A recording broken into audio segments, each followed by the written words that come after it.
So track fans, welcome back to Running Factory. And in case this happens to be your first time here on this YouTube channel, please do me a favor to make sure you subscribe right now.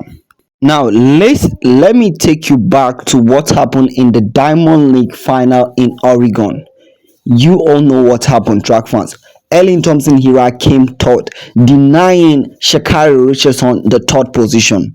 Okay, now the big question is, now that Elaine Thomson Herah is finally returning back to her full form position, what do you think will happen in Paris Olympic? Don't you feel like Elaine Thomson Herah will take over Sha'carri's position?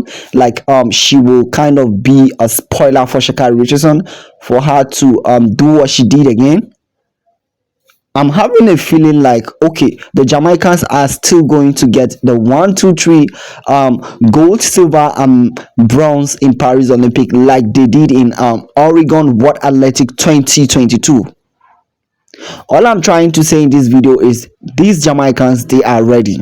They are ready for the game. They know how to do it, and they know when to strike. And right now, now that they know the fully strength of Sha'carri, what I mean is they know what Sha'carri can do, because I feel like in Budapest they were kind of underestimating Sha'carri's strength in the 100-meter.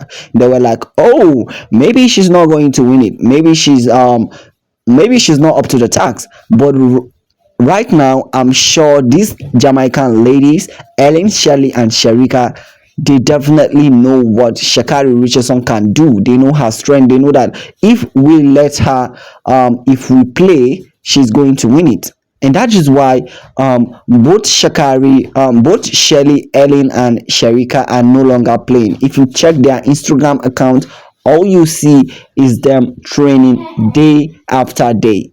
All you see is them training harder. And I feel like this is very shocking. This is very dangerous at the same time, because Sha'carri might lose an opportunity to once again win gold medal next year 2024 season. But anyway, let me know what you think in the comment section. Do you believe with me that Elaine Thomson Herah will take over Sha'carri's position? Like she is going to deny Sha'carri's a chance for her to be on top again? Or do you feel like what I'm saying is actually wrong? And do you feel like Sha'carri will do what she did again in the Paris Olympic 2024? Let me know your own view, because I just feel like Sha'carri needs to tighten her belt. If she doesn't train harder, these Jamaicans will take her position. Let me know what you think.